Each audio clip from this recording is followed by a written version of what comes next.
बिस्मिल्लाहिर्रहमानिर्रहीम कि आज हम बात करेंगे ईरान की और इसराइल के हवाले से। इसराइल ने गलती तो कर दी ईरान के ऊपर अटैक करके, लेकिन अब ईरान ने कसम खाई है कि हम जब तक इसराइल को तबाह नहीं कर देते, इसको निस्तो नबूद नहीं कर देते, इसको सफ़ा हस्ती से मिटा नहीं देते, तब तक हम चैन से नहीं बैठेंगे।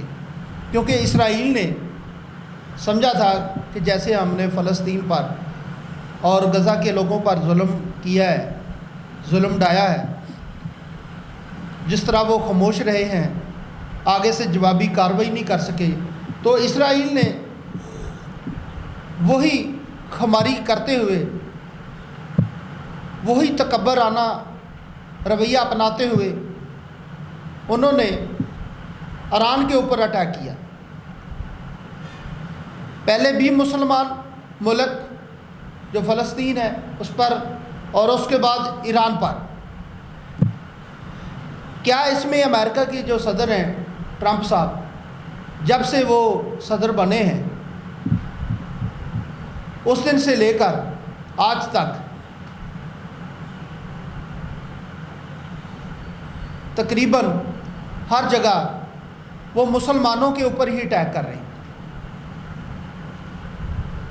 इससे पहले जब अमेरिका के सदर ट्रंप साहब नहीं आए थे, उससे पहले तो किसी मुल्क पर हमला नहीं हुआ, किसी मुल्क पर अटैक नहीं हुआ। जब से ट्रंप साहब इस अमेरिका के सदर बने हैं, अपनी नई कबीना के साथ हलफ उठाया है, और उसके बाद इसराइल ने तकरीबन ये दूसरा मुल्क है जिस पर हमला किया है। और अब इसकी सूरत हाल ये है कि ईरान ने इसको ऐसा जवाबी वार दिया है, ऐसी गोलाबारी की है, इस तरह के मज़ाइल वहाँ पे दागे हैं कि अब इसकी माँ याद करवा दी है। अब ये रोडों पर तकरीबन इसराइल अब सड़कों के ऊपर एहतजाज कर रहा है और पाकिस्तान से हेल्प मांग रहा है। जब हमला तुमने एक मुसलमान मुल्क पर किया है, और अब आप लोगों को शर्म नहीं आती कि आप लोग काफिर होते हुए एक मुसलमान मुल्क से हेल्प मांग रहे हैं, उनसे रहम की अपील मांग रहे हैं, खुदारा हमें माफ़ कर दो, खुदारा हमें माफ़ कर दो। जब फ़लस्तीन पर जुल्म हो रहे थे, गज़ा के लोगों पर जुल्म हो रहे थे, जब आपकी आर्मी, आपकी फ़ौज वहाँ पे गोलाबारी कर रही थी, वहाँ के मासूम बच्चों के ऊपर जुल्म कर रही थी, आप लोगों ने एहतजाज क्यों नहीं किया? तब आप लोग सड़कों के ऊपर क्यों नहीं आए? तब आपकी ह्यूमन राइट्स किधर थी? अब ईरान ने इनकी ऐसी हालत कर दी है कि अब इनको नींद तक नहीं आ रही, और इनको यही डर लगा है कि पता नहीं अगला जो एटम बम है ईरान कहीं हमारे घर ना भेज दे, कहीं हमारा जो शहर है ये ना तबाह हो जाए। आज हमारे साथ सीनियर तजिया नगार अकराम गुज्जर साहब मौजूद हैं, उनसे बात करते हैं इस हवाले से कि वो ईरान और इसराइल के हवाले से क्या बात करेंगे। जी अकराम गुज्जर साहब, की हाल चाल है? जी अस्सलाम वालेकुम। जी एना न्यूज़ अलीकबर राय साहब, शुक्रिया साहब। जो ईरान कर रहा है आज कल वो सही नहीं कर रहा, ठीक है, लेकिन उनका अनकरीब जो भी दूसरे ममालिक इकट्ठे हैं, इस्लामी मुल्क, उनको इस्लामी मुल्क इकट्ठे होकर उनको समझा रहे हैं ऐसा करें ऐसा करें, लेकिन उन्होंने ये कहा कि पहले क्यों नहीं इकट्ठे हुए थे, पहले क्यों ये इसराइल बदमाशी कर रहा था, बच्चे फ़लस्तीन का बच्चे मारे, औरतें बूढ़े, जो भी तबाही की है, फ़लस्तीन की तबाही की है, इसराइल ने तबाही की है। इंशाअल्लाह इसका भी अंजाम अनकरीब इसराइल का रिश्ता नबूद हो जाएगा, ख़त्म हो जाएगा, जैसे पाकिस्तान ने इंडिया का किया। क्योंकि इंडिया का जो मोदी है वो भी ऐसे बदमाशी कर रहा था जैसे इसराइल कर रहा है, उसका भी अंजाम ऐसा बुरा हुआ। उसने ट्रंप के पैरों में जाकर गिरा, वो उसने कहा मुझे बचाएं, मुझे बचाएं, पाकिस्तान से बचाएं। इसका भी अंजाम वो होगा जैसे इंडिया का हुआ।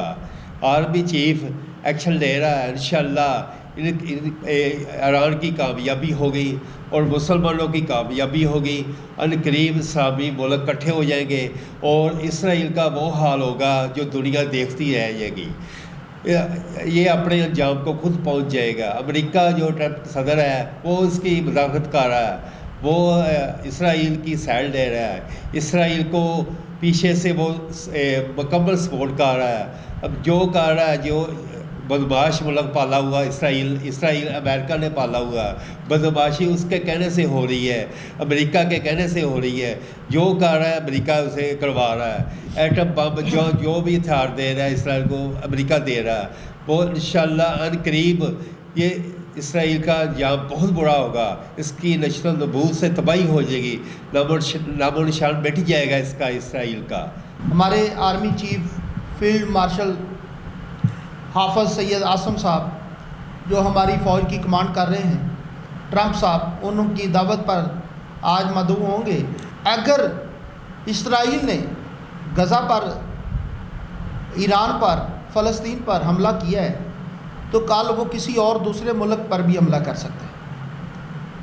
اگر اس طرح ہمارا دفاع کمزور ہوتا جس طرح فلسطین میں ہوا،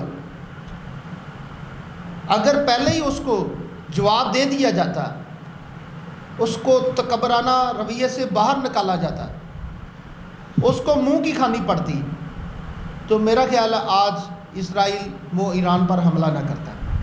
ہم خوش قسمت لوگ ہیں کہ ہم مسلمان ہیں، اور دوسری وجہ کہ ہم پاکستانی ہیں۔ بارڈروں کے باہر اور بارڈروں کے اوپر اور اپنے ملک کے اندر اور دوسرے ملکوں کے اندر جو ہماری انٹیلیجنس کام کر رہی ہے، آج ہم اس کی وجہ سے اپنا جھنڈا تھامے ہوئے ہیں، ورنہ یہ لوگ کب سے یہ پاکستان کو مٹا دیتے۔ ایران، ترک، سعودی عرب، جتنے بھی اسلامی ممالک ہیں، ان کی نظر میں کوئی ویلیو نہیں ہے۔